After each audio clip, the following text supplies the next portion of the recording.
Olá pessoal, sejam muito bem-vindos ao canal da Dona Cruz.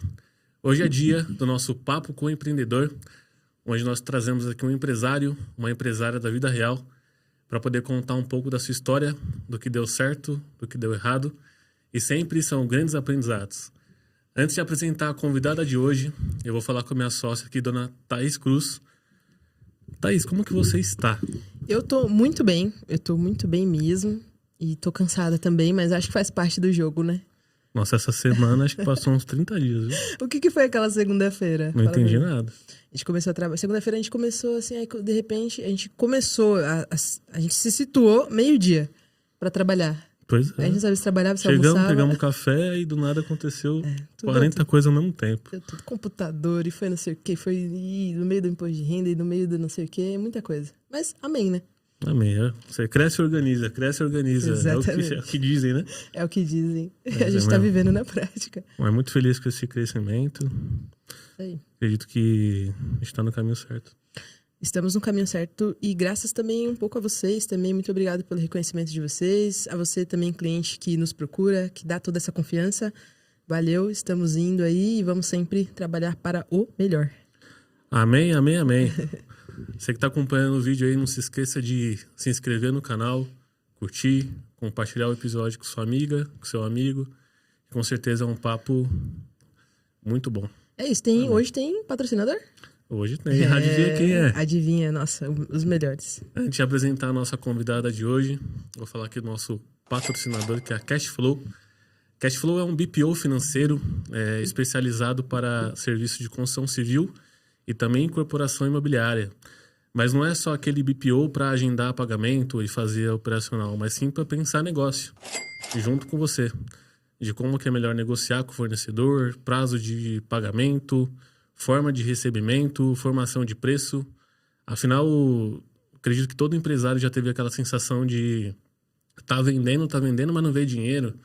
Então, muitas vezes, o seu preço não está certo, sua margem não está equilibrada da forma que tem que estar. Então, conte com a Cashflow. Vamos deixar o link aqui na descrição do vídeo. Certo, dona Thaís? Foi lindo. Lindo demais. Pessoal, nossa convidada de hoje é a Dandara Mello, que é empresária, engenheira civil, também proprietária da MEIS Engenharia e também embaixadora da Mais Controle. Mais Controle, que é um software de gestão de obras, que faz todo o controle, andamento de obra, evolução de obra e também a parte financeira. Talvez o maior software do Brasil, com mais de 2.500 clientes, né? É isso, especialista também na construção civil, né? Que é surreal, assim, e que é o que o mercado necessita, de verdade. Pois é, realmente. Dandara, seja muito bem-vinda ao podcast da Dona Cruz. Obrigada. Prazer estar aqui, obrigada pelo convite. Valeu. E vai ser massa. Vai ser massa demais. Vamos falar. Vamos lá. Inclusive, já mandando um beijo aqui pro Marcel, pro Gui, não sei se vocês vão assistir, mas, cara, conhecemos a Dan lá no evento e a gente se conectou pouco lá devido à correria, mas a sua história é muito, cara, muito legal de saber, acho que a galera também tem que saber. E já puxando um gancho aqui, como que funciona o nosso papo, né? Nosso papo, ele é um papo com o empreendedor. Então, é para que a gente possa incentivar as pessoas que estão querendo começar, que de repente estão lá de onde você veio ou que de onde nós viemos também. Estão pensando se começa, se não começa, dentro da construção civil não vai, tô zoando. Mas é para incentivar essa pessoa, né? De repente quer se formar engenheira, qual que foi a trajetória? Não é fácil, então é mostrar essa trajetória total, assim. E aí eu já começo te perguntando, né? Como que você, Dandara, começou nessa área aí de engenharia? Foi por acaso? Foi um sonho? Como que foi? Bom, eu comecei... A minha família, meu pai ali, eu tenho uma parte da minha família, né? Sempre foi envolvido com engenharia elétrica, né? E então eu sempre fui incentivada a ir para esse caminho da elétrica. Eu fiz técnico em mecatrônica, 4 anos. Era médio técnico, né? Uhum. E eu não gostava, gente. Nossa, eu odiava. Eu não gostava mesmo. Não era pra mim, mas era divertido, porque eram várias coisas diferentes, né? E eu tinha ali 16 anos, então eu me divertia. Nesse mesmo tempo que eu fiz o médio técnico, eu também trabalhei. Já tinha começado a trabalhar nos meus 16 anos. Dentro de um escritório de engenharia elétrica, que eles desenvolviam um projeto elétrico para bancos, agências, assim. Nossa, era lojas de shopping. Era muito intenso. E eu trabalhei lá. E aí, depois, eu fui pro interior. Eu era paulistana, né? Era de São Paulo, rodava tudo aqui em São Paulo. Eu estive em São Paulo dos 4 anos aos 18. Porque antes de eu ser paulistana, eu vim do Ceará, né? Então, eu vim do Ceará com 4 anos. E aí, fiquei esse período em São Paulo. Então, vivia bem em São Paulo. É que eu não conhecia o interior, eu não sabia o que era bom. Exatamente o que eu ia falar. A gente começou a ir pro interior devido a uma família uma parte da família acabou se mudando para lá. E aí foi quando eu comecei a cursar engenharia elétrica, primeiro. De novo, devido à influência da família, de fazer engenharia, ir para a parte de elétrica, né? E aí eu cursei 1 ano e meio de engenharia elétrica, mas eu não gostava. Eu matava as aulas de elétrica fazendo civil. E eu ia na van perguntando pra turma, como que foi sua matéria de civil, a sua matéria de introdução a materiais? Eu ficava, pra quem tava na engenharia civil, eu ficava perguntando, eu adorava ouvir. E algumas amigas falavam, vamos assistir comigo a aula. Daí eu matava a minha de elétrica e ficava fazendo civil. E aí, nesse meio tempo, eu casei aos 19 anos. E aí, meu esposo me apoiou de eu sair da engenharia elétrica, que não era uma coisa que eu queria seguir. E eu tava repetindo várias matérias, não dava, não tinha condições. Faltando assim, né? Não, exatamente, Nossa, de verdade, eu não tinha o prazer. E aí foi que eu entendi que, não, peraí, eu preciso realmente fazer o que eu gosto. E eu entendi que eu gostava de engenharia civil. Eu acredito que porque a engenharia elétrica é muito abstrato, né? Então, a gente não... É muita coisa são muitos cálculos também, mas a gente não... É difícil. Eu tinha dificuldade de entender. A engenharia é um pouco diferente nisso, né? Desculpa te cortar, mas eu fiquei pensando aqui... Quando você fala, é contador, vai ser faculdade do quê? Ciências contábeis. O engenheiro fala, não sou engenheiro. Só que ele pode ter feito várias faculdades, né? Engenharia elétrica, civil, que é coisa diferente, certo? Exatamente, são diferentes. São objetivos diferentes, né? Todos têm vários campos de atuação, mas o meu pai mesmo trabalha dentro de indústria. A vida inteira meu pai trabalhou em várias... Danone, Ambev. Hoje ainda está na Ambev. Como engenheiro elétrico. Como engenheiro, exatamente. E aí foi o que... Por isso que eu fui despertada para esse lado, né? Mas quando eu entendi que eu gostava de engenharia civil, aí meu esposo me apoiou, eu já era casada, e aí eu prestei vestibular de novo para engenharia civil. Aí comecei de novo. Seu pai ficou chateado? Né? Foi, minha mãe. Meu pai falou, faz o que você quer. Mas a minha mãe, ela já não aprovou, não. Nossa, foi a faculdade inteira ela criticando. Porque o que ela conhecia, né? O que ela viu muito foi a realidade do meu pai, né? Então, ela entendia que aquilo era o melhor, que era o certo, né? Tentou me levar para esse caminho, mas eu não consegui, não fui, não. E aí, comecei a cursar engenharia civil em Itatiba, né? Que é uma cidade mais distante que a minha. Perdão, comecei em Itatiba. Aí depois eu transferi para Bragança, prestei vestibular, foi toda essa... É que já faz tanto tempo, né? Que a gente esquece os detalhes. Mas, enfim, aí cursei a faculdade de construção de engenharia civil, me formei em 2019. Então, já tem 6 anos que sou formada. E aí, eu sempre trabalhei ou CLT, ou estágio. Nunca tive preguiça de trabalhar. Trabalhei em vários tipos de coisa. Nunca tive medo também. Até que em 2022, que me despertou o interesse de ir para o empreendedorismo. Legal. E foi no começo do ano que eu comecei a fazer uma pós-graduação em arquitetura, e que eu não concluí. Mas foi um despertar, né? E aí, comecei a buscar outros caminhos que eu pudesse trabalhar, outros nichos. E eu comecei com uma regularização de imóveis. Porque como eu já tinha um trabalho fixo ali, né? Eu não tinha tempo para lidar com obra por fora, porque eu já trabalhava com obra. Então, sempre fui inserida em todos os meus estágios, sempre fui inserida nessa parte de gerenciamento de obra ou estar na obra mesmo. E então, eu fui para regularização para ter esse plano B, né? Ter um dinheiro extra, além do que eu já fazia, que era gerenciar a obra.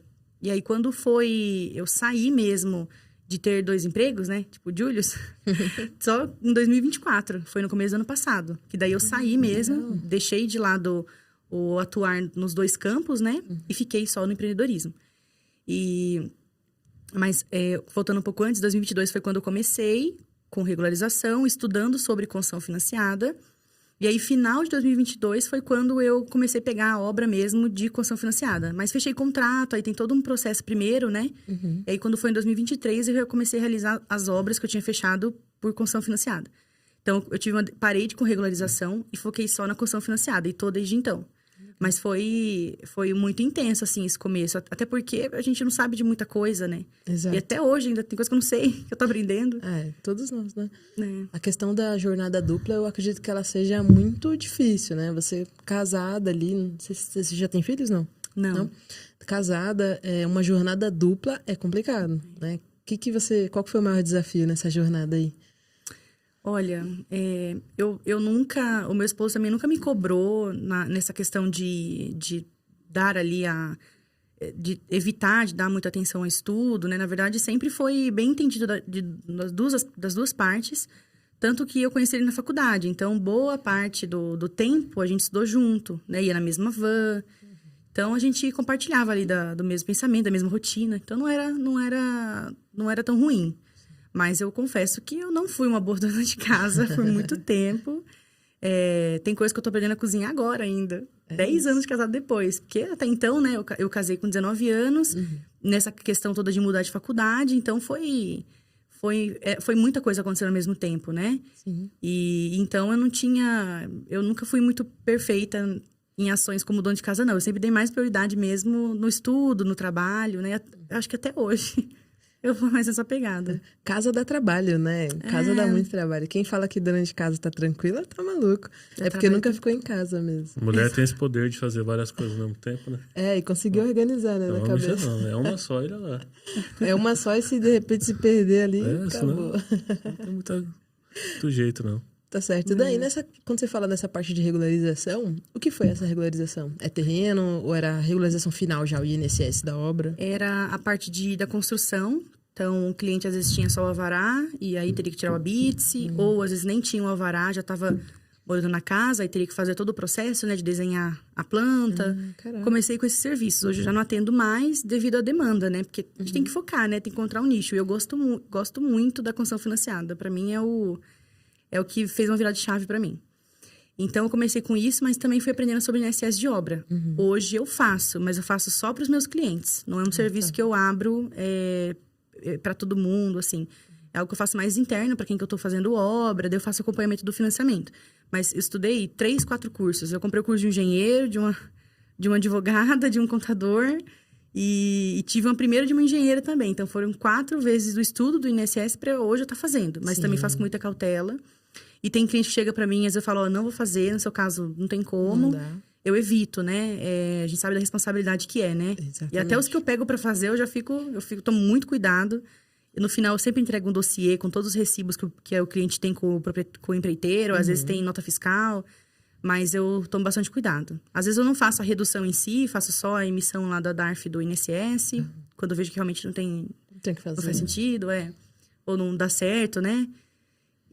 Mas no começo era mais voltado mesmo para a construção. Aí o INSS é outro que eu pegava. Hoje eu faço mais para atender os meus clientes, né?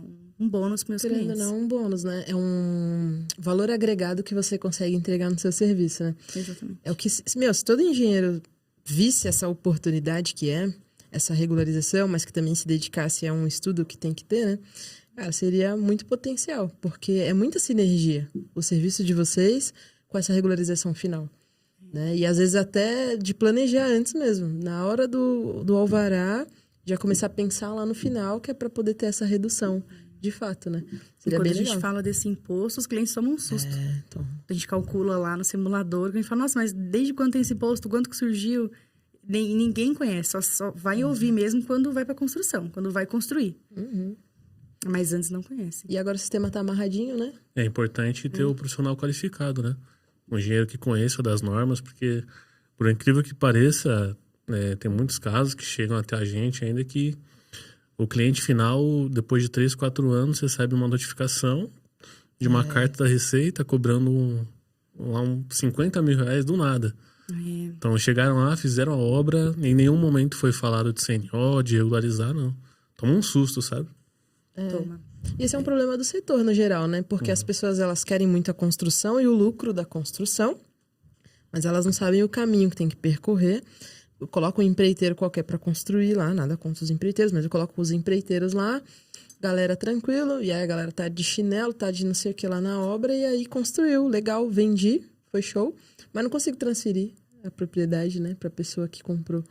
Então, isso é um erro, acho que do mercado em si mesmo. E não tem estudo, né? Eu acho que isso também não é abordado em faculdade. Não é. Não é, a gente aprende o basicão ali, e quando você cai pro mundo, tem que se virar.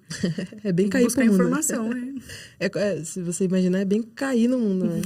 O que tá caindo, né? Quando você vai ver, você caiu e falou, o que que tá acontecendo aqui, gente? Não é. Tropeça, levanta. O que eu não vi, me falem. Eu falo, E aí vai às o vezes lucro. eu me pergunto, falo, sabe o que eu vi isso na faculdade? Eu não tô lembrada. Mas o meu irmão faz engenharia civil e hoje tá tão fácil. E aí, quando eu vejo, troco ali um assunto com ele, eu vejo o quanto tá flexível a faculdade, eu falo, não, realmente eu não devo ter aprendido, porque ele não tá aprendendo, então... Se já tá fácil hoje, né? Não significa que a faculdade não tá levando tanta informação assim quanto deveria, né? O sistema de ensino, né? Acho que ele vem desde lá do início. Ele não vem para ensinar mesmo, ele vem para um decorar ali, uma decoreba de algumas coisas que... Quem foi o pai da engenharia? Eu não vou usar, talvez, o pai da engenharia. Não sei se vai usar, mas... Não vou usar o pai da engenharia para, de repente, construir, né? Qual que seria o que eu poderia agregar que ele fez, que eu poderia agregar de fato, né? Acho que esse é o problema, de fato, nesse sentido. A gente não sai preparado. Acho que nem a contabilidade, acho que né? a faculdade, advogados falam pra gente, advogado, colegas contadores, que a faculdade é a teoria, e talvez nem toda a teoria, assim, é o básico do básico.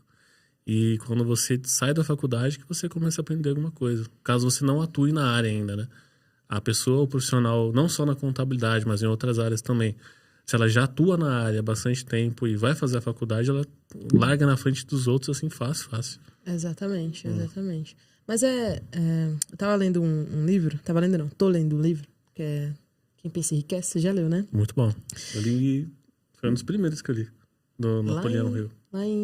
Lá em 19, mais ou menos. Quando você tinha? Thaís vai ter a minha idade, não. Novinho. Você também é nova, né? Tenho 30. Nova. Mas sou a mais velha da mesa, vocês me respeitem, por favor. Tudo tá? bem, velhinha. Então, lendo esse livro, tinha uma parte lá que tava falando exatamente disso. Henry Ford estava sendo julgado lá, e aí ele foi julgado né, por ser ignorante, e na mesa eles estavam perguntando para ele quem foi o cara que fez isso? Quantas pessoas foram pra guerra de não sei o quê? E ele simplesmente respondeu na sua mínima ignorância. Ele falou, cara, eu não preciso saber disso. Se eu apertar qualquer botão aqui, eu trago alguém que vai saber da história e alguém vai explicar disso pra vocês. Eu não preciso saber disso, eu preciso saber outras coisas, né? Eu preciso ser especialista no que eu faço. E aí, Henry Ford, né, não concluiu metade dos ensinos lá, mas foi um cara muito importante pra área que atuou. Então, eu acho que o sistema de ensino deveria focar um pouco nisso. Mas... Acho que o Joel J viu um vídeo do Joel falando disso.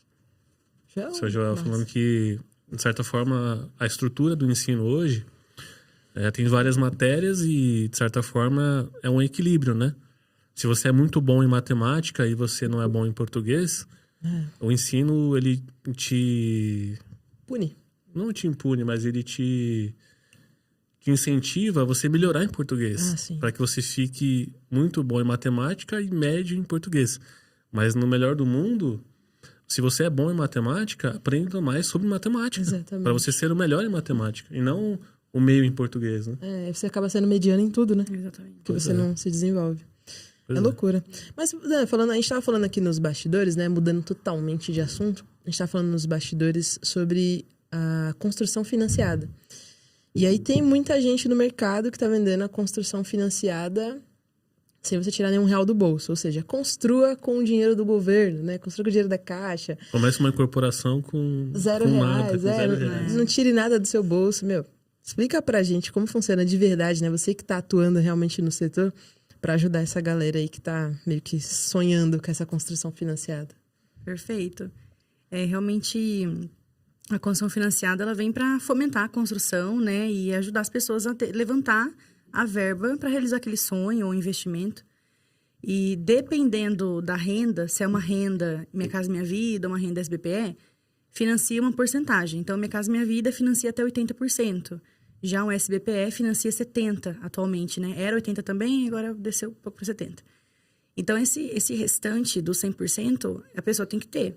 Ela pode ter com recurso próprio dela, ou ela pode ter através do fundo de garantia, que ela tenha lá guardadinho. Então, de qualquer forma, vai ter uma participação da pessoa, né? Sem R$1, isso é inviável. É vender um sonho e depois se tornar um pesadelo, né? Então, hoje não faço dessa forma. só apenas da forma correta, né, que tem que ser feito, e sem iludir ninguém, né, trazendo a realidade que não é fácil fazer obra. Não é fácil, é um processo, além de ser demorado, né, o período da construção, tem toda a parte burocrática com o banco. Então, a gente tem que lidar com a expectativa do cliente.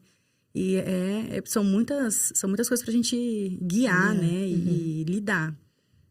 Mas sem R$1 no bolso, não.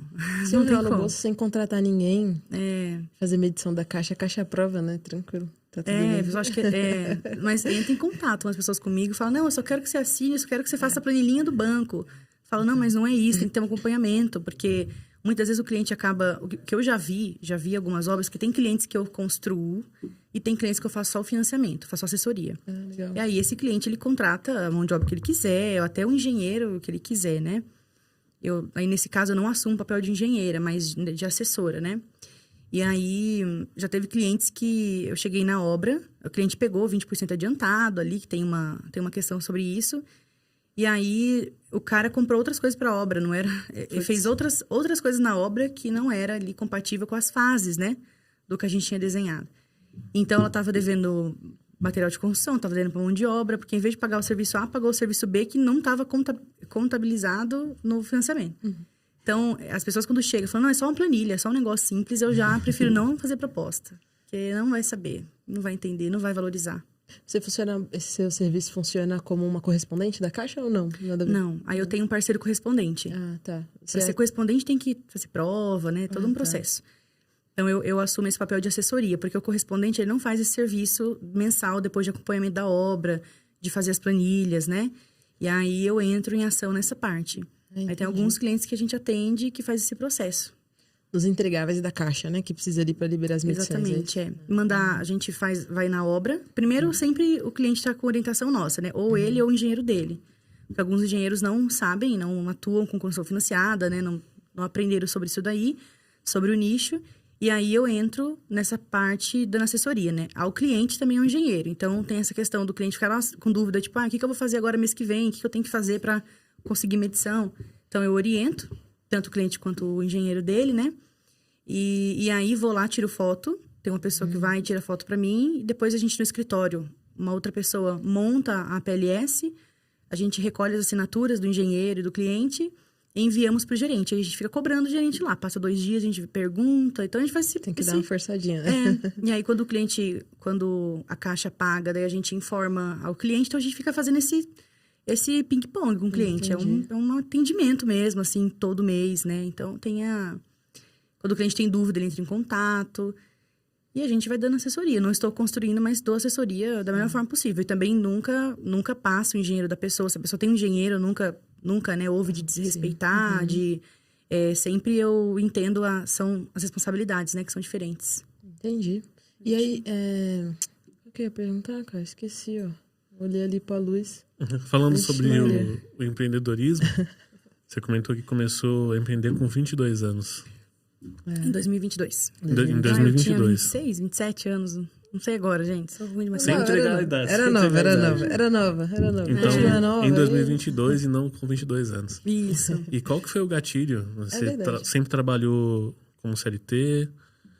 Onde que foi esse despertar que você teria que mudar e montar uma empresa? Como que aconteceu isso? Nos conte. Pois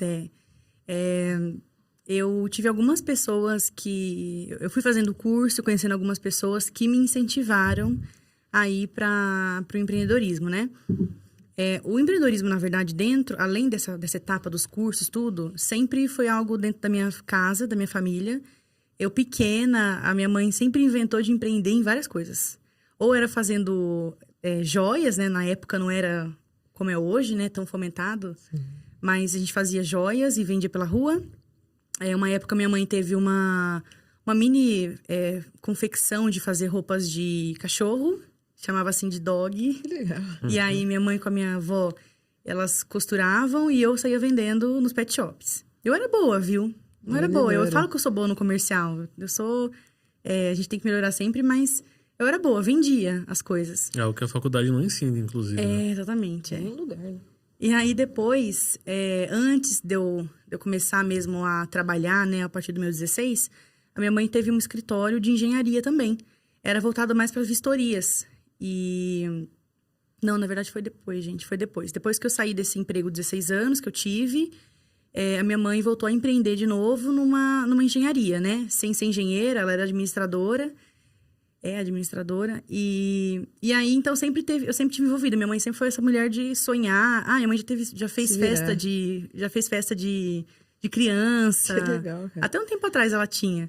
Então, acho que eu sempre vi ela tentando achar um caminho, né? E acho que sempre tive isso dentro de mim. Até que em 2022 foi quando eu tive um despertar. E aí eu fui estudando, conheci outras pessoas que já eram, né, do empreendedorismo, já eram empreendedores. Aí eu fui pegando dicas, conselhos, incentivos. E, sei lá, acho que deu a louca e eu fui querer fazer. Não foi algo muito pensado, não. E só fui. E tô só indo até agora. O empreendedorismo é isso, né? Pois é. Não dá, você para pra pensar.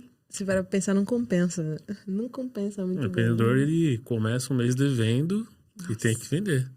É verdade. É verdade. E é um setor que dá trabalho, né? Dá trabalho. E ano passado, 2022 eu comecei, 2023 eu comecei a fomentar, 2024 eu dei um boom. Eu tive muitos problemas e tô ainda me recuperando de todos os tombos que eu tomei ano passado. Mas são aprendizados, né? E tô feliz que agradeço a tudo isso porque deixa a gente mais forte, mais sábio. E com o tempo a gente vai aprendendo, né? Sim, nada melhor que o tempo. Todo dia, né? A gente aprende uma coisa nova. É.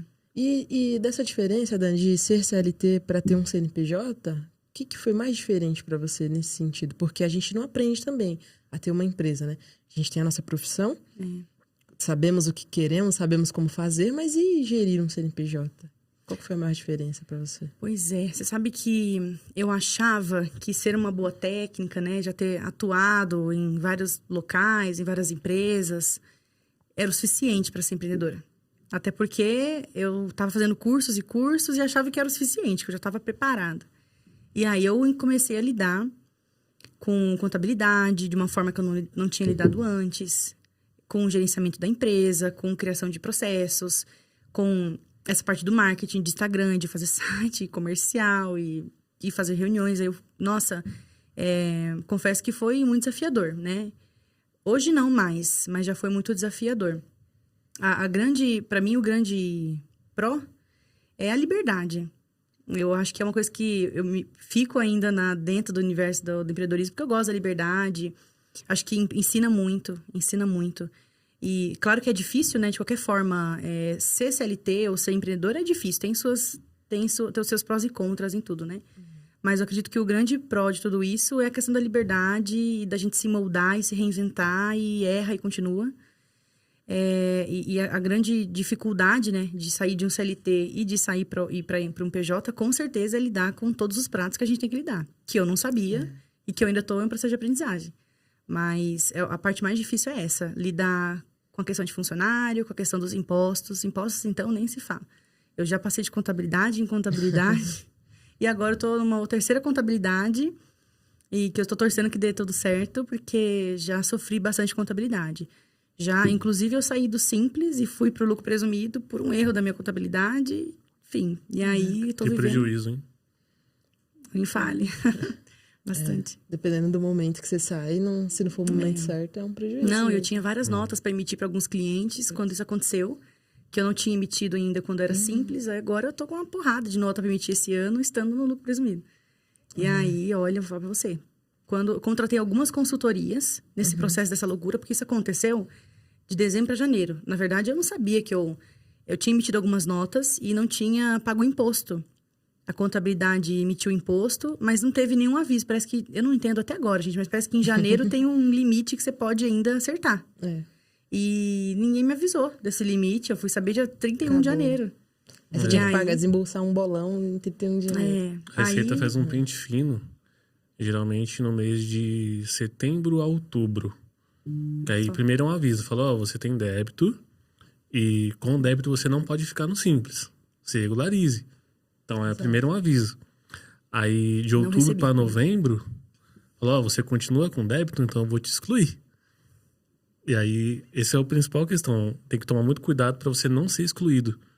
Porque depois que você é excluído, quando chegar em janeiro, você precisa fazer uma nova opção. Então, é algo que você já tem. Se você perder, você passa por uma nova análise, aí que tá o problema. Se você tem débito, não entra, né? Inclusive prefeitura. Nossa, Dependendo da prefeitura, é uma luta.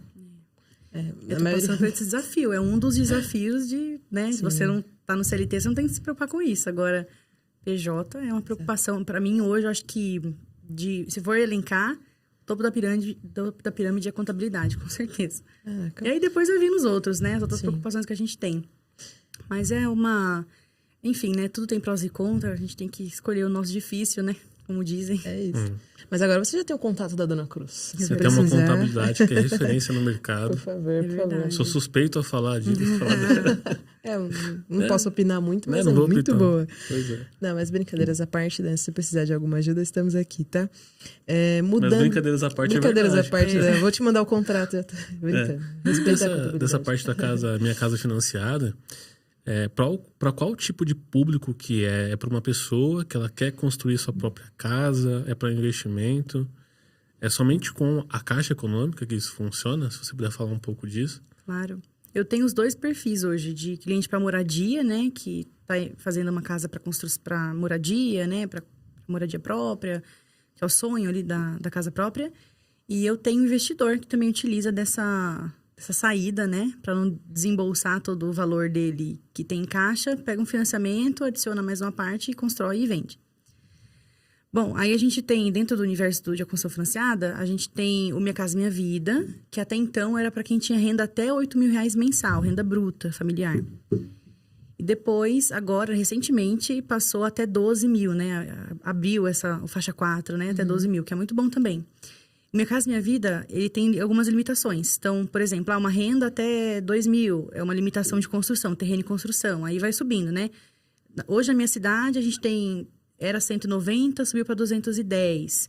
Aí tem 350 e agora 500. Então, o que significa essas limitações? Que quem está usufruindo do Minha Casa Minha Vida, que é uma taxa mais baixa, né? Tem uma limitação para construção. Ela vai construir até aquele valor entre terreno e construção. É uma forma, né, de fomentar, né? Mas tendo algumas regras ali. E aí, quem tem uma renda hoje acima de 12 mil, já se enquadra no SBPE, que são taxas consideravelmente mais altas. Mas ainda assim, a Caixa, por exemplo, é a melhor taxa. Exato. Eu já tentei, falando de outros bancos, eu busquei Sicredi, busquei Inter, né? Tem alguns clientes que chegam para mim também que vão atrás do Inter. Então, a gente tem algumas opções de outros bancos. Mas, assim, Caixa é imbatível em questão de processo. Tanto que eu estava fazendo um processo no Sicredi e eu desisti porque estava muito complexo, estava muito difícil. Eu falei, gente, na Caixa é tão fácil. É A mais B mais C. Pronto, assinou o contrato. E no Sicredi estava uma atrapalheira e eu falei, não, vou voltar para a Caixa de novo. Parecia que eles não sabiam o que estavam fazendo, mais ou menos. É novo, né? Nossa, eram tantas perguntas. A planilha, então, de preenchimento deles, nossa, é um desvendar 7 mares, assim. Meu Deus. Muito ruim. Para quem está acostumado com Caixa, né? Então, a gente tem outros bancos e a grande diferença hoje, né, a gente tem o Minha Casa Minha Vida e tem o SBPE. Então, e o cliente, ele pode... A gente tem vários tipos de cliente, o que quer morar e o que quer investir. Os dois têm essa porta aberta, né? E igual a Caixa não tem. Pra ser sincero, assim, eu aprovo muito. Existe no mercado uma recorrência, né, que o pessoal fala muito sobre a Caixa não ter mais dinheiro também. Já passou por um momento desse, da Caixa brecar ali, mesmo tendo que fazer a medição? Já tive contratos, não no processo de medição, processo de obra, o dinheiro sempre tem reservado. Tá. Normalmente, quando é para acionar o dinheiro, né? Para ter o dinheiro ali no começo, para assinar o contrato, que tem, às vezes demora um pouco mais, tem que esperar 30 dias ou mais, até entrar a verba para poder disponibilizar para essa pessoa que está financiando. Eu já tive contratos que demoraram a ser assinados devido a isso. Mas, olha, não foram muitos. Não passei por tanto aperto, não. Mas já tive outras pessoas que estão mais tempo que eu no mercado que já passaram situações mais complexas. Então, quer dizer que depois que você assina, é meio que esse dinheiro fica reservado para poder te dar uma medição ali. Exatamente. Não vai faltar. Sempre vai ter. Fez a PLS, evoluiu com a obra, fez a PLS, recebe a medição. Não tem como não receber, tá? Entendi. É bem seguro. A maioria das pessoas fala que perde o dinheiro no meio da obra, né? Sei lá, que não consegue. Um atraso na medição. Se a pessoa atrasa... Então, normalmente tem atraso de medição por 2 motivos. Se, por acaso, o próprio cliente atrasa a obra, né? Alguma questão, alguma problemática na obra, Aí acaba atrasando a medição mesmo, porque a pessoa tem que construir, ela tem que fazer aquilo na obra para depois ela ter reembolso. Então, se ela atrasa, o reembolso não vai acontecer. E também quando tem a vistoria do engenheiro, que são em 2 marcos da obra. É quando a gente tem ali 30% de construção e quando a gente tem 85% de construção. Engenheiro da Caixa. Engenheiro da Caixa. Então, 30% de construção é basicamente, dependendo do perfil da obra, é uma casa com laje batida, tá? Claro, uma construção de acima aí de 2 milhões já não vai ser dessa forma, né? Dependendo da complexibilidade. Agora, 85% é quando a casa está com piso, janela. Aí, nesses 2 marcos, vai o engenheiro. Aí, pode ser que demore a medição, porque o engenheiro tem que fazer a vistoria. Você chama lá, você manda a PLS, então você manda lá para o gerente aciona o engenheiro agenda um dia, uma ordem de serviço. Ele vai na obra, ele faz a vistoria dele, daí ele volta, né? Faz um laudo. Tudo isso demora. Às vezes demora uma semana. Já tive algumas situações de demorar um pouco mais. Já tive situação de eu estar fazendo alvenaria estrutural e o engenheiro da Caixa falar, não, tá errado e não pode usar tal coisa e ter que fazer laudo para falar, não, eu tô fazendo certo e poder liberar a medição. Então, é por isso que pode ter esse tipo de reclamação nessas situações. Ou o cliente atrasou, ou às vezes a medição do engenheiro da Caixa ali também pode levar um tempo a mais, né? Imagina aquelas pessoas que caíram no golpe de que pode construir sem dinheiro, esperando dinheiro da Caixa nesse momento e a obra parada, né? Eu acredito que os outros bancos viram uma oportunidade nisso, né? Você comentou do Sicredi e do Banco Inter. Do Sicredi eu não sei, mas do Banco Inter eu vi que alguns clientes, o sistema de pagamento é diferente. Não é um reembolso, e sim eles pagam para você fazer. E para quem não tem dinheiro, isso é muito bom, né? É muito bom. É realmente investir sem o dinheiro, né? Se é reembolso, você tem que ter o dinheiro para fazer. Senão você não faz, né? Exato. Exatamente. Tem que ter uma reserva ali. E você tem que estar também preparado, que eu acho que é o que muitas pessoas, de repente, podem perder, você precisa estar dentro dos padrões da Caixa para poder dar na construção ali, né? Você precisa estar dentro do padrão para poder construir de fato. Não construir de qualquer jeito, porque aí chega o engenheiro e fala, tá errado, não vou aprovar. Aí deu ruim, né? Aí é tempo. É tempo. É um grande problema. Tem muita gente que está entrando no mercado hoje para construir para venda. E aí me veio na cabeça assim, será que não está saturando isso? Porque, por exemplo, você vem em Alphaville, sei lá, tem umas construções lá bizarras, né? De pessoas que estão fazendo para investir isso. Como que tá lá pro teu lado? Tem muito mais investimento, mais moradia? Olha, eu acho que tem mercado para todo mundo, né? Por incrível que pareça. A gente vê ali na nossa região construções belíssimas, como também vê construções e fala, nossa, isso aí vai vender? E vende. Eu descobri com um amigo corretor meu que tem produto para todo mundo. Isso é. E então acho que sempre vai ter essa. Eu acho que a construção civil ela é sempre aquecida, né? A gente passa por alguns perrengues, mas no todo é uma área boa, né? Não tem erro. Se você faz ali uma casa correta, bonitinha, ali dentro dos padrões, né? Você vende ela, não tem erro. A margem pode subir ou baixar um pouco, né? Dependendo da situação do momento do mercado, mas não tem erro. Agora, a minha região, o interior de São Paulo, ele é muito voltado para chácaras, né? Pelo menos ali onde eu vivo hoje, que é Pinhalzinho, lá é muito chácara. São terrenos de 1.000 metros. Qualidade de vida. Fugiu de São Paulo, né? Boa. Fugiu de São Paulo, né? Você vê a paz nela falando, né? Uma não, tranquilidade. eu não volto mais, gente. Pessoa tranquila aqui falando. Mais. E a gente aqui já tá aqui tudo que canta, tomando café. Mas eu era assim uns anos atrás também. Era agitadaça. Agora o interior transforma, gente. Tem que fazer. Traz a paz de dentro, né? É gostoso. Não tem o trânsito aqui. Eu venho pra cá, aqui o trânsito, eu fico maluca no carro. Eu chego lá por Bragança, na nossa região, você vê ali 5, 6 carros lá. Quando eu esqueço São Paulo, pra mim lá é trânsito isso daí.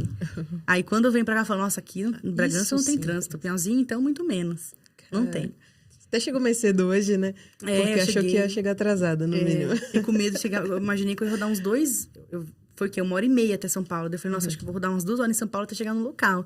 Devido ao trânsito, né? Pegar a marginal, tudo. E aí, a gente chegou tão rápido, até assustei. Falei, nossa... Né? Porque, enfim, mesmo assim, é longo tempo, né? Em estrada, né? A gente não tá... Quem mora no interior e vive no interior e não sai do interior é mal acostumado, gente. Bem acostumado, talvez. A gente sentiu uma diferença muito grande quando foi pra Brasília. Olha só. Brasília, lá você não tem subida e descida, é só BR, é só reto. Aí você pegava BR e tá falando, nossa, Você vai, quase não para. Anda. Aí em São Paulo, você entra um pouquinho, tem farol. Mais um pouquinho, tem farol. Você quase não anda com o carro, né? Tanto Exato. trânsito. É verdade. E aproveitando, vocês falaram dessa última parte, as regras mudaram também. Pelo menos com a Caixa. Com essa mudança de regra, você sentiu muita diferença? Porque antes tinha uma porcentagem a mais, agora é um pouco a menos, certo? Eles liberam. A gente sente que os clientes, né, gostavam mais quando falava de 80% financiado, né? Uhum. Aí agora, no Minha Casa Minha Vida ainda é. Já no SPPE, que são os clientes, né, ali que tem uma renda superior a 12 mil, agora, né, a gente já sentiu uma certa resistência. Tanto que ano passado, nessa época, eu já tinha fechado 5, 6 contratos de obra. E esse ano eu fechei 2. Então, foi uma boa diferença, né? Do ano passado para esse ano. Então, a gente vê que com essas mudanças que foram vindo aí ao longo do final do ano passado para agora, pelo menos, né, dentro da minha empresa, do meu negócio, ali da minha região, eu acho que teve algumas mudanças de ideia, né? Mas eu acredito que logo menos aquece, viu? Porque a Caixa vem, dá uma rasteira, depois traz uma coisa boa. E aí a gente vai viver. Eu falo que tem que ter coração, tem que ter coração forte. É o mercado também, né? Isso que eu ia falar. O mercado também. A taxa de juros tá lá em cima. É muito melhor eu manter meu dinheiro ali no Tesouro Selic, alguma coisinha, CDBzinho básico, rendendo ali bem, do que correr um risco na obra. E quando a taxa de juros estiver menor, de repente, eu faço isso, né? Pra ter Todo mundo tira e investe a construção. Até porque quem faz esse investimento quem faz essa construção para investimento, precisa remunerar o investidor. Como que você remunera o investidor acima da Selic? ROI, né? Acertou o ROI, né? Não tem ROI. Ainda mais quando você faz para investimento e você faz através de uma permuta, então você não paga o terreno. Se você recebe o terreno da Caixa, teoricamente você tem mais recursos para trabalhar, né? Exatamente. Eu tenho cliente investidor, a gente sempre pesquisa o mercado ali, né, do nosso exterior. E primeiro a gente pesquisa, né, analisa como é que estão as construções, quanto está vendendo, sempre com apoio de um corretor que tem mais conhecimento, né, do mercado. E a gente calcula, traz para ele as opções, no cenário otimista, pessimista, um cenário conservador, né? E eu tenho um cliente hoje que, sei lá, o cenário pessimista está dando 2% ao mês. Tudo bem, né? Não é no cenário pessimista, né? Agora, nos demais eu não vou lembrar, mas o que mais ficou gravado foi esse, né? Então, a gente consegue trazer ainda alguns investidores, mas depende de onde ele vai construir. Dependendo por exemplo, Bragança Paulista, tem alguns pontos de Bragança Paulista que é muito cara a construção. Aí, demora muito tempo para construir e pode ser que demore ainda para vender, o ROI vai ficando nada, né? Vai reduzindo bastante no tempo, né? O estudo de viabilidade é muito importante. É o que a gente faz primeiro. Até para cliente que é para moradia, a gente começa fazendo estudo de viabilidade para todo mundo. Acho que não é muito importante, estaria até errado, né? O mais importante. Tem Para saber se a pessoa pode construir ou não, né? Se tem a verba ou não. A gente tem esse cuidado. Verba? Precisa? Achei que era tudo com a Caixa. Não é. Tô brincando. Não é. Pô, mas pode perguntar. Desculpa, não, eu falo vida, pra caramba, vai. Eu falo pra caramba, vai. Eu vou tomar uma água, vai. Tudo bem.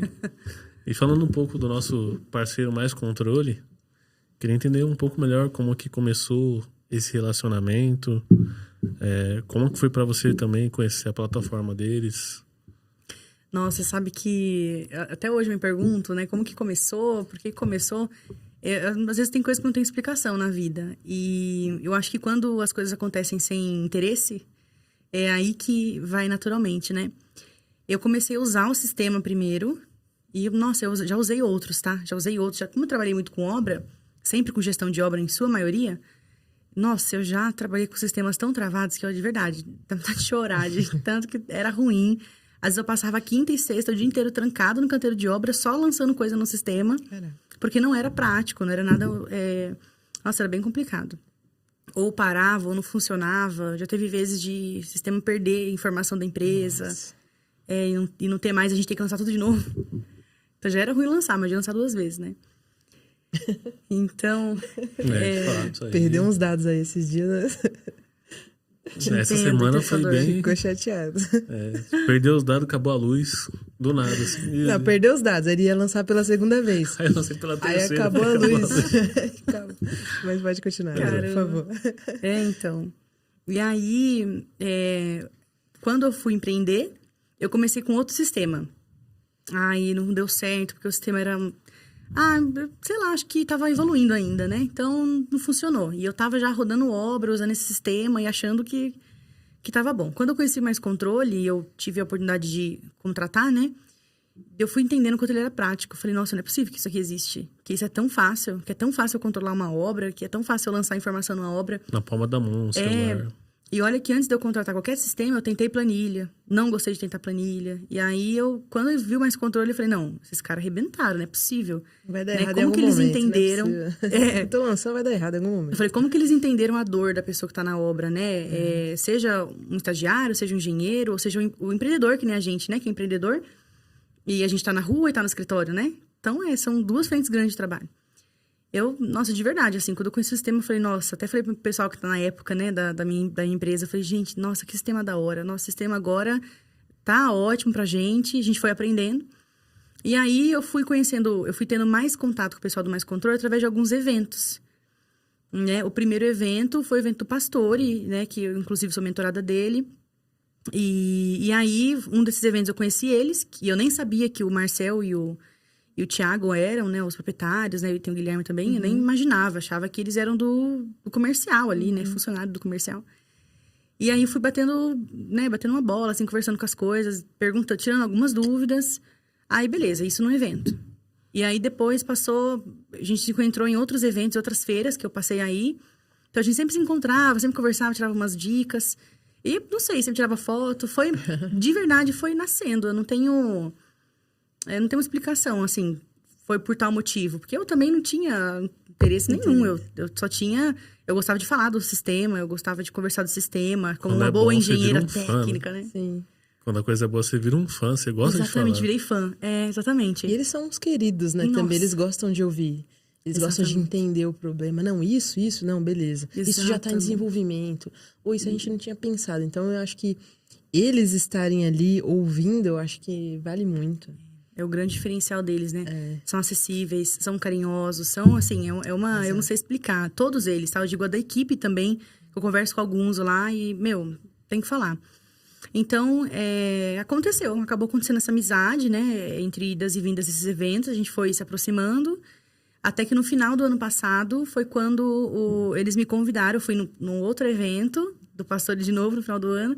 E aí, foi quando eles me convidaram. Falaram, a gente queria conversar com você. E aí, me convidaram. Falaram, você teve, nesses entre tempos de evento, tiveram algumas coisas que eu fiz, né? Sempre fomentei a Mais Controle, sempre indiquei para os amigos que eu tenho ali ao meu redor. E também eu fiz um evento lá em Bragança Paulista, na Associação dos Engenheiros da região ali de Bragança, né? E aí eu chamei, o Marcel foi lá, ficou fazendo um dia inteiro de plantão. E eu não sei se foram essas ações que acabou trazendo essa oportunidade de me colocar como embaixadora, mas foi uma grande surpresa. Eu não esperava nunca e, assim, tenho uma gratidão enorme para eles, sem dúvida que, né, foi uma virada de chave, né, criar essa importância. E sou muito feliz, assim, com eles, com o sistema. E qual a importância hoje do sistema, né? Já tirando um pouquinho aqui da questão da Mais Controle, mas qual a importância do sistema? Você falou que tentou Excel e tal, deu erro, faltou controle, como que é? Dá uma dica para esse pessoal sair do Excel, por favor. Ajuda, por favor, ajuda, saiam do Excel. Excel não.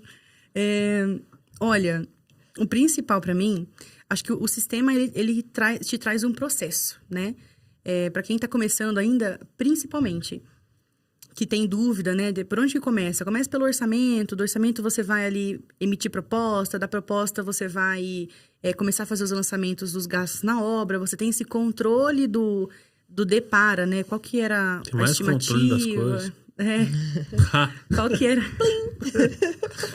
Exatamente. A gente tem essa visão, né, da gestão total da obra. Desde quando você começa ali no orçamento até quando você está no momento da obra mesmo, está lançando as contas. Você sabe aonde lançar, por que lançar, você tem a visão. Peraí, fundação era para eu ter gastado tanto e eu gastei tanto, por que será? Eu consigo abrir lá, eu vejo todo mundo que o meu pessoal lançou, eu vejo se tem algum lançamento errado, eu consigo ter contraprova das coisas. Então, assim, para mim ele é completo, ele tem tudo. Ele tem tanta parte desde o começo, desde a do comercial ali, até a entrega final da obra, né? O acompanhamento. Quando eu comecei a distribuir link para os clientes, né? Que a gente abre quando a gente fecha contrato, abre o grupo com o cliente E nesse grupo eu coloco já o link do diário de obras. E os clientes ficam vendo. Teve cliente que até agradeceu que a gente tinha essa opção de ver diariamente as fotos, né? Elogiando. Teve obras que eu fechei apenas por ter mostrado a curva ABC para o cliente. Que ele fiz o orçamento, ele falou, e a curva ABC, como é que tá? Eu achei que ele queria me pegar, né? Uhum. E aí eu consegui mostrar que tinha essa força, né? Tinha esse domínio de falar, não, tá aqui, vou mostrar pra você o que é, onde que a gente tem que tomar mais cuidado, onde menos. Então, o cliente sente segurança também, né? Em sua maioria, nossas obras, elas são por administração. Então, são obras feitas a 4 mãos. O cliente quer participar, ele quer saber do custo, ele quer aprovar. E eu acho que o Mais Controle é esse sistema master que dá tudo isso. Eu não sinto falta de nada com o Mais Controle. Você vê o orçado e o realizado ali você colocar esse depara e ainda usar isso para a próxima obra, que eu acho que tem um item que você consegue fazer usar para a próxima, né? Eu achei fantástico também, apesar de não usar, né? Como construtora. Achei ainda, né? Imagina, porque assim, ó, tem um cliente nosso que ele tá fazendo 4 casas de alto padrão, é um orçamento gigante. Ele colocou tudo isso no Excel. Show. Ele falou, eu estou usando o meu orçamento antigo como base para o atual. Eu falei, incrível, só que tá no Excel. Daí, deu uma diferença da contabilidade pro Excel dele, dos custos realizados, de 300 mil.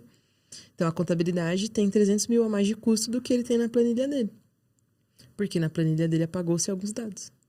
Então, imagina, são 3 casas, né, que ele está construindo ali. E aí, a gente para 2 horas para bater 300 mil reais de custo. Então, talvez ele esteja perdendo eficiência na tomada de decisão, porque ficou 2 horas com a contabilidade batendo alguma coisa que um sistema talvez já traria isso para ele, né? Muito mas eu já rápido. tentei, mas mas ele gosta do Excel, então... Vamos conversar Tudo com bem. ele. Não, vou te passar o número dele. Você... Ajuda bastante, eu acho que o sistema, né? Mas olha, eu tive alguns amigos engenheiros que também eram travadãos, assim. Tipo, quando eu falei do sistema, mas é bom mesmo, que é, né? Enfim, antes de tudo isso, de ser embaixador, eles contrataram. E eles elogiaram. E olha que eles eram engenheiros, assim, de campo, de obra, mas eram mais travadão, assim, sabe? Que usava planilha, não queria muito saber. E hoje eles elogiam. Já tive outras pessoas que saíram de outras plataformas, né? E foram para Mais Controle também, agradeceram a indicação. Então, eu não largo. Até controle da empresa eu faço lá. Controle pessoal eu faço lá. Então, eu faço tudo lá. Tudo. E para mim é muito prático. A gente usa o sistema inteiro, né? Eu faço parte do orçamento e eu fico de olho na gestão. Mas eu tenho uma pessoa no financeiro para mim, no administrativo financeiro, e tenho uma pessoa na obra. Então, essa pessoa, ela faz desde a solicitação no sistema, no app, faz solicitação, então ele vai na obra, vê o que o pessoal tá pedindo, ele anota, já solicita lá. Então, ele não anota no papel e leva pro escritório, ele já solicita no app. E aí, depois, ele chega no escritório, ele vê o que tem, alguns materiais que a gente faz cotação, outros não, porque tem alguns que já sabem onde comprar, tem melhor preço. E aí, ele faz as cotações, ou já parte para a ordem de compra, da solicitação já parte para a ordem de compra, já sabe onde vai comprar. E aí, dessa ordem de compra, ele manda para a moça do administrativo. Aí ela liga na loja, pede os boletos, nota fiscal, né? Monta os malotes. E tudo isso é dentro do Mais Controle, gente. Caraca. Não tem o que fazer fora, eu não vejo como. Eu não vejo como a planilha pode ser tão assertiva, porque seriam diversas planilhas para você conseguir ter esse resultado. Né? Eles controlam pelo WhatsApp, mandam no WhatsApp. Isso, pedido, aí... E a gente tem um grupo de ordem de compra, um grupo de malote. Então, quando o meu engenheiro faz a ordem de compra, ele já manda nesse grupo de ordem de compra. Aí vai juntando as ordens de compra, e aí a moça administrativo, ela lança no grupo do malote quando tá o malote pronto. Até o malote eu faço dentro do Mais Controle. Realmente, assim, toda a parte de obra no Mais Controle. Eu até brinquei com o pessoal do Mais Controle que eu queria ter uma área igual o Trello, sabe? Sim. De coisas a fazer e tal. Seria sensacional. Legal. E o acesso pro contador. Pede pra gente, por favor. Vamos lá, Mais Controle. Você como Marcelo, tá ouvindo, né, Marcelo? Mas vou mandar esse vídeo pra ele, direto, assim, pra ele. Pois é. Não, mandar o link demais. no Zap, né? Falar, Marcelo, isso aqui é pra você. Pega 1 minuto, tal, vai lá, né? E assiste Só daqui até lembrar. aqui. É isso. Você faz contrato por administração, e daí eu queria entender também que você é muito preocupada com os custos, né? Tanto é que você utiliza ali o sistema para isso. Você também faz essa questão da performance? É comum no mercado? Se você consegue uma performance melhor, você coloca uma taxa de performance ali ou não?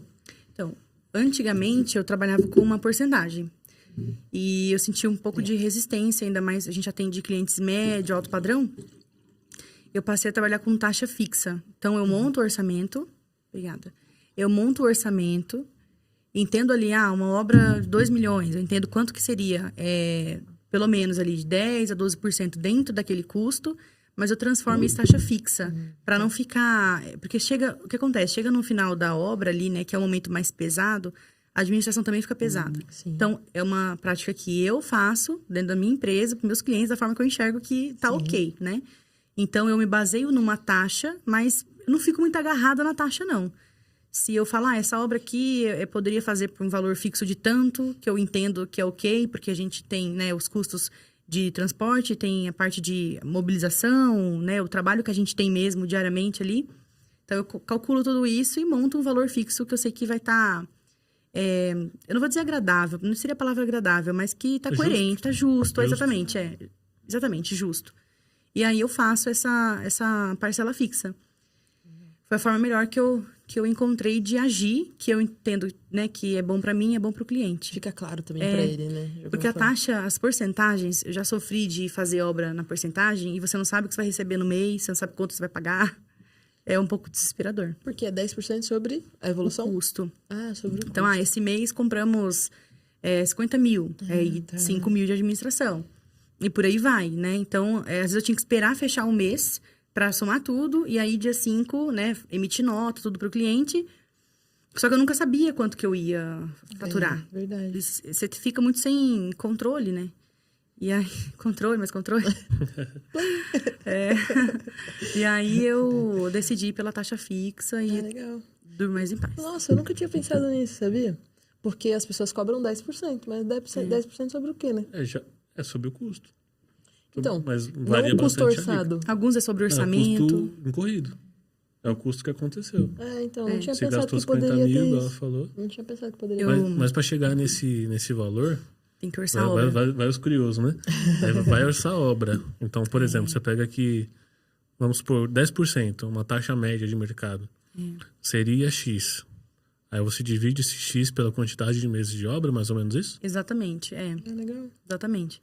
Porque se eu for esperar fechar o mês para levantar as contas, né? E aí eu acho muito complicado. Eu já vivi isso e eu não gostei. Ficou Na minha confuso pro cabeça, escritório. só funcionaria assim. Já teve coisas que ficaram fora. O realizado, né? Porque depende de fatores externos também, né? De repente chove muito naquele mês e não consegue produzir o que precisa produzir. Tem mais isso, E aí hoje eu vou na taxa fixa. É o que funciona muito melhor, tá? Para o cliente, para mim, funciona melhor. Eu fui sentindo isso, né? No decorrer do tempo. Porque às vezes quando você fala de porcentagem, o cliente ele se assusta muito pensando, né? Na fase 2 ali, que é a fase de acabamento. Vou comprar uma banheira. Ela vai ganhar 10%. Então, tudo, querendo ou não, leva por esse lado. Um cliente de poder aquisitivo maior, que vai ter compras ali, né? De preços superiores, ali mais high ticket. A gente sabe que tem essa preocupação. Então, para não ter essa discussão, né? Do que eu mereço ou não ganhar, referente ao que eu trabalhei, vou pôr taxa fixa que não tem mais... Não tem confusão. Eu cobro isso para administrar a tua obra, né? Pronto, E aí eu tenho todo um pacote que eu coloco lá dentro, né? Quando é obra obra que não tem financiamento, obra que tem financiamento, tudo isso eu peso. Porque são trabalhos, né? E quando eu faço redução também. Quando é um cliente já meu, que eu vou fazer redução, aí eu já modelo tudo isso. E entrego um pacotão pro cliente. Pô, legal. E é isso, a gente faz... Eu gosto muito de fazer a 4 mãos. Esse sábado mesmo, eu vou ter reunião com um cliente meu que a gente orçou vários locais de esquadria, separei, sabe, por ambiente, né? Então, separei por área social, área íntima, área de jogos, montei o orçamento. Então, a gente faz algo muito detalhado, apresenta. Então, quando a gente fala de administração, não é fazer de qualquer jeito. Compre tal lugar, esquadria. Não, é orçar. Vai no escritório, a gente vai tomar um café, vou te mostrar o que eu orcei, o que é legal, o que não é. Vamos trazer arquiteto. Até a empresa de esquadria eu levo na reunião. Para o cliente receber essa informação lá no escritório, sabe? E não ficar algo muito perdido, né? Algo muito... vou te mandar um mapa de concorrência e você vai ler e você me fala o que é mais barato. Não, a gente faz um tratamento diferenciado. Até mesmo quando o cliente vai escolher revestimento, eu pego o revestimento na loja, levo no escritório. Ele pode analisar no escritório, claro, se ele quiser ir na loja também, ele tem total liberdade. Mas às vezes para trazer mais conforto, né? alguns casos, a arquitetura já define qual que vai ser o revestimento. Então, para o cliente não ter esse negócio de ter que ir na loja, né? Até porque, pelo menos quando eu vou fazer compra, minha mãe, minha esposa, minha mãe acompanha, as coisas são muito parecidas, as cores e... como que... Não, eu gostei daquela cor, mas você chega na loja, você não sabe nem onde achar isso. Então é importante. Então a gente leva isso pro escritório e tem essa tratativa bem personalizada mesmo. Não é um atendimento com carinho, com cuidado, humano, sem dúvida, e com essa aproximação do cliente, dele ter esse conforto, dele não ter que ficar se mobilizando para tantos lugares. A não ser que ele queira, não, eu quero realmente ir na loja de esquadria, eu quero realmente ir na loja de porcelanato, eu quero ver com meus olhos. Aí, ok, a gente acompanha. Ou às vezes ele vai com a arquitetura. Mas eu gosto de trazer esse conforto para o escritório. Então, quando eu vendo a minha administração, eu já considero esse tempo que eu tenho em dedicação com o cliente também. Dentro da administração, você também tem aquele relatório de diário de obra? Tenho. A gente cria o link, né, no Mais Controle, e eu coloco no grupo. Eu crio um grupo com o cliente no WhatsApp. Algumas coisas também formalizo por e-mail, né? Então, o grupo a gente troca algumas informações meio, né, básicas ali, mas também formaliza por e-mail algumas outras questões. E aí eu crio esse grupo, no grupo tem tanto os malotes quanto tem o Mais Controle, quanto tem o link do Mais Controle. Isso que eu achei tudo muito do Mais legal. Controle, a primeira né? vez que eu vi, na prática eu não sabia como funcionava, mas acredito que como que você faz o seu cliente ter a percepção que a obra de fato está avançando? Você vai cobrar o cliente, não, tá dando certo, foi pintado, mas aquilo lá, mas você resolveu? Então, quando você tem um link e tem algo completo, acredito que a comunicação flui muito melhor também, Flui né? muito. Eu faço alguns vídeos em obra, quando eu vou na obra, eu faço o vídeo pro cliente explicando, cliente, tá acontecendo isso agora, a gente tá fazendo isso. Eu faço um vídeo ali, né, tentando mostrar, explicar o que tá acontecendo na obra, de uma forma, com palavras mais fáceis de entender. Então, além do diário de obra, eu faço esses vídeos também, aí, esporadicamente, para ele ver, explicar para ele o que está acontecendo naquela fase, né? E, além disso, agora, uma novidade que tem do Mais Controle é o relatório gerencial, que é fresquinho, né?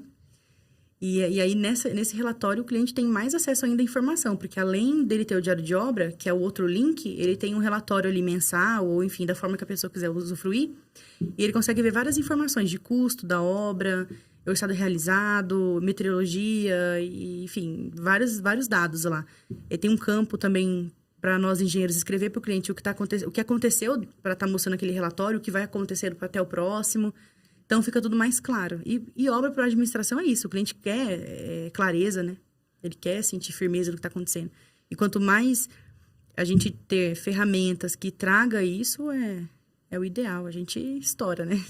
Eu tô pagando 10% para você administrar e você está realmente administrando, né? Olha aqui o que aconteceu, olha aqui o que ela tá me passando informação, ela tá mostrando o que tá comprando. Tem coisas que quando a gente tem orçamento. Quando eu sei que tá saindo um pouco fora do orçamento, eu já aviso o cliente, eu já mando mensagem no grupo e falo, olha, cliente, a gente tinha orçado isso de aço, mas ficou por conta disso, vai custar isso, posso fazer, não posso? A gente tem esse trabalho, então... hoje eu fico nessa parte mais da gestão, então eu fico olhando o estado realizado e monto os relatórios gerenciais, escrevo ali, eu faço esse trabalho que é operacional, mas eu gosto e eu acho que esse é o diferencial.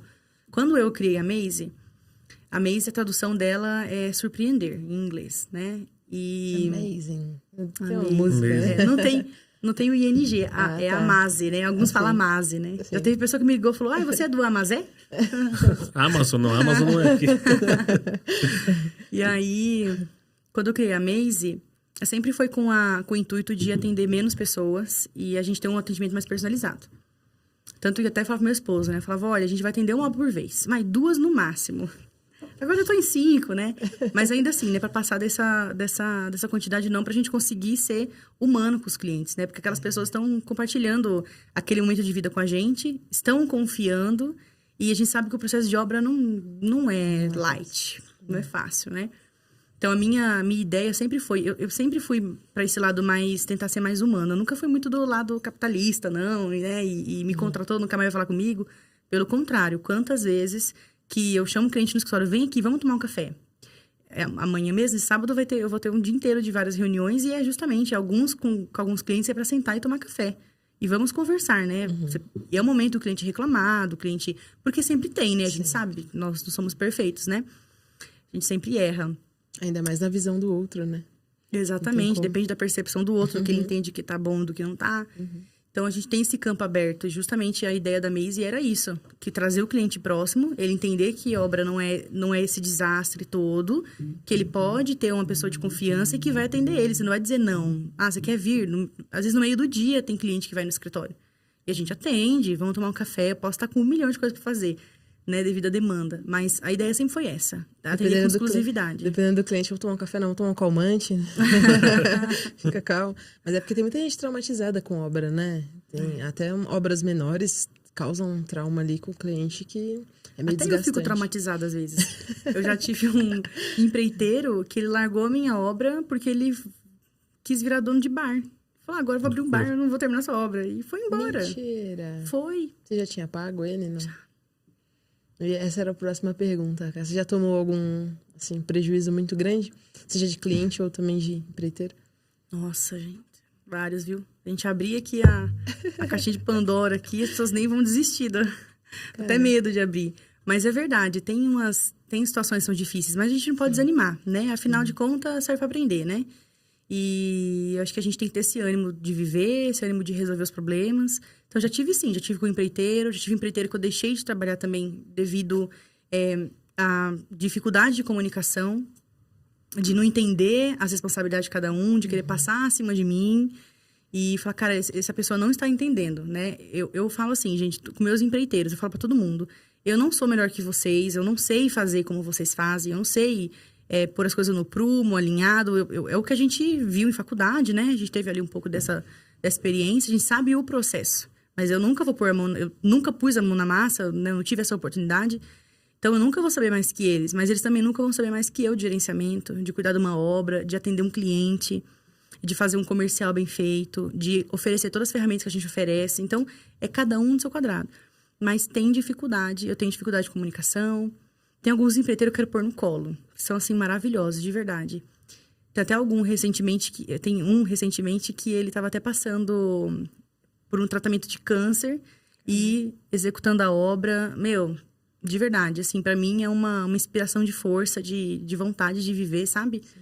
Então, a gente passa por muita coisa. Inclusive, agora no Instagram da Maze, eu vou abrir um quadro lá eu vou pôr o nome de Senta Que Lá Vem História, que eu vou contar dessas histórias, porque acaba que não tem tempo, né? A gente fica tanto na correria que as pessoas chegam, acham que as obras chegam, no outro dia assinou o contrato e no outro dia está construindo. E, na verdade, existe todo um caminho das pedras, né? E é sobre ele que eu quero falar. E bota pedra, né, nesse caminho. Exatamente. E eu quero poder compartilhar um pouco mais disso no canal da empresa mesmo, dos meus clientes, né? De forma também sem expor ninguém. Mas eu quero poder falar do mercado para quem gosta, né? Quer ouvir de alguém. Mas tive várias coisas com clientes também que me contrataram para administrar. No final da obra, não quitaram as dívidas que tinham em lojas e eu tô tendo que absorver. Então, não é fácil. A gente passa por alguns... Perrengue, né? Perrengues, E não é nem chique, né? Exatamente, não é perrengue chique. É quem dera que fosse, né? Mas eu falo, a gente tem que se reinventar. Eu acho que o ser empreendedor é isso, né? Não deu certo ali, então deixa eu fazer de novo pro outro lado. Eu comecei obra para administração, depois eu comecei a fazer algumas a preço fechado, que também não foram tão satisfatórias. E aí eu voltei o meu foco para administração de novo. Mas, de novo, mesmo sendo um ou outro, a gente tem risco, né? Com certeza, né? Acho que empreender, na hora que falou empreender, já era, risco. O risco tá ali atrelado, né? Verdade. Assim também tem o retorno. Esperamos ter, né? O retorno financeiro. E aí, qual que é o futuro? Você vai construir? Vai começar a virar incorporadora? Esse é o futuro. Eu gosto dessa ideia. Eu gosto da ideia de criar algum produto, seja um prédio, um pequeno, grande, que a gente consiga trazer ali para o público uma experiência. Que com a Maze também sempre foi isso, né? Trazer essa experiência. Hoje, atualmente, eu estou rodando um processo na Caixa para fazer uma casa para venda.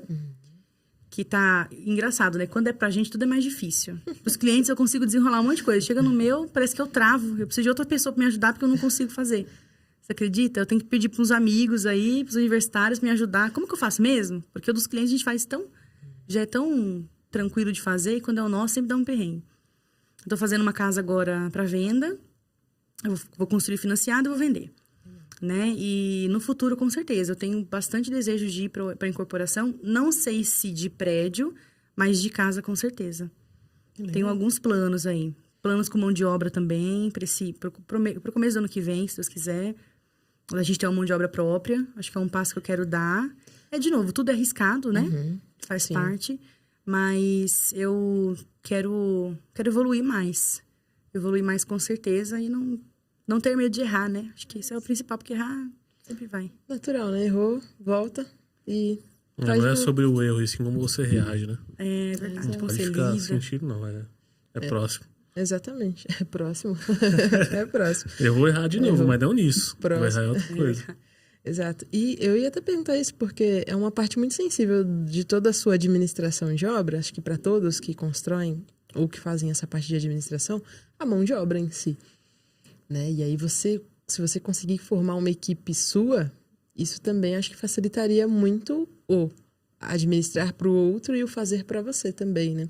Como que é essa parte de gestão de pessoas para você, assim, hoje? Olha, eu me vejo muito como humana. Eu nunca fui do perfil de brigar, mesmo com o pedreiro que abriu o bar. Eu entendi o lado dele. Falei, tá bom, vai viver feliz em outra área. Assumi, né, tudo, porque no final das contas eu tinha pago ele, mas foi pago também devido a ele ter aberto algumas situações que estava passando, que ele estava precisando de dinheiro, e eu fui, né?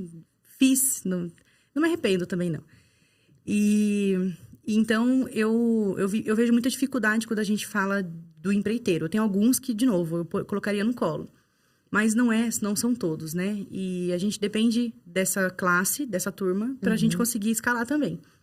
E aí foi quando eu entendi, eu falei, nossa, eu vou treinar minha mão de obra, eu vou fazer algo para mim, ainda que seja uma equipe pequena, reduzida, mas que eu também consiga colocar dentro trazer uma cultura melhor de como que eu quero que sejam minhas obras. Porque você orienta o empreiteiro e muitas vezes ele não faz. Eu tive empreiteiro que, graças ao meu engenheiro, ele viu a tempo que o empreiteiro ia subir a parede, em cima do embasamento tem o baldrame, né, que é a estrutura. Aí a gente tem o embasamento, que a gente sobe a casa ali para nivelar, para subir a casa. E aí o embasamento realmente tem que impermeabilizar, tem que rebocar e impermeabilizar. Não fica aquela casa gelada. Vai dar umidade em algum momento, né? E aí o empreiteiro não queria rebocar e impermeabilizar, porque ele quer medição, né? Quer correr para fazer as coisas. E aí eu tive que ir na obra para conversar com ele e pedir para que ele fizesse correto. Então, é uma prática que já é tradicional do mercado e ainda assim eu tenho que ficar toda hora revivendo com os caras.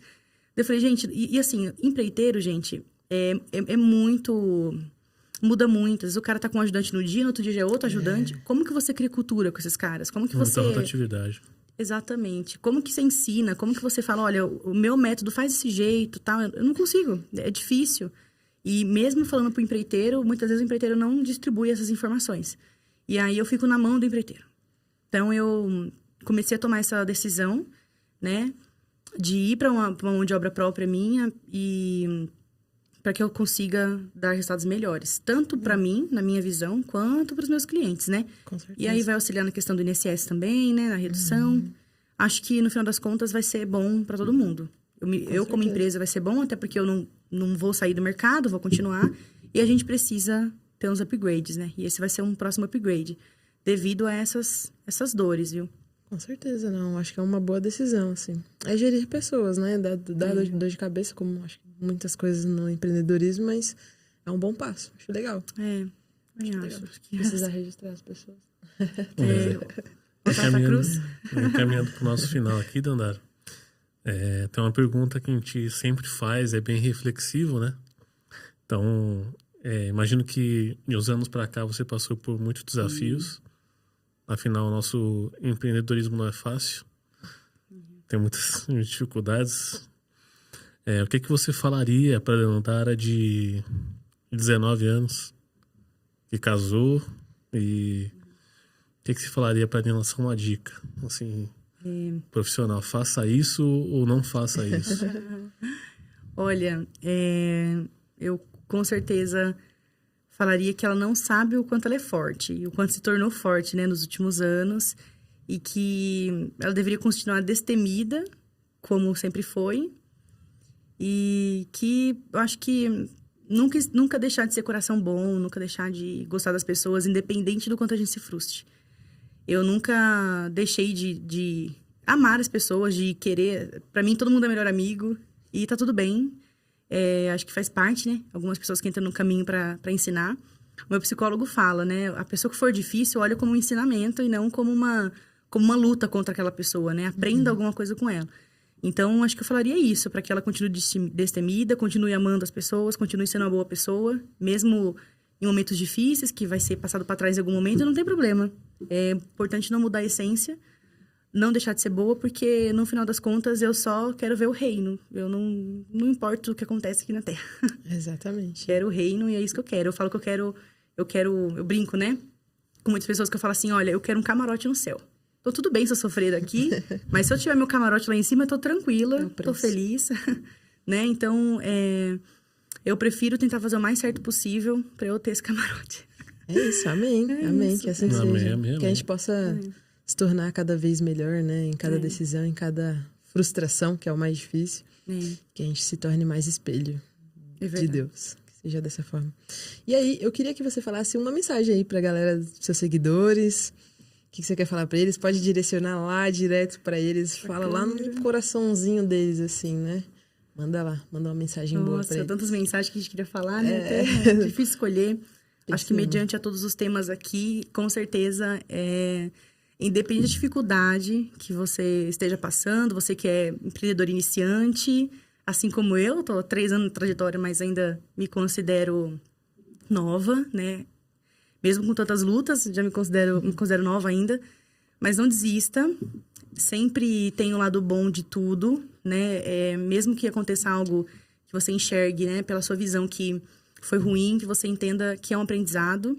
E que sempre vai ter uma alegria por trás de tudo.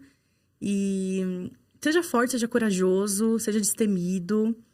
Vá em frente, conte com outras pessoas ou outros empresários que possam também te dar um apoio, te dar algumas soluções, isso é muito importante.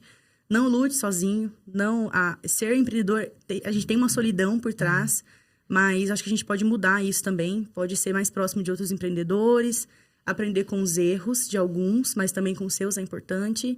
E acho que falando para mulherada, né, gostaria muito de poder ajudar, né, todas, porque é difícil ser mulher no mercado da construção civil, mas eu quero deixar a mensagem de que nós mulheres somos muito fortes e a gente tem que trazer uma visão mais adocicada para esse mundo masculinizado e a gente, mulher é top, né? Então, é isso. Vamos em frente, vamos todas juntas.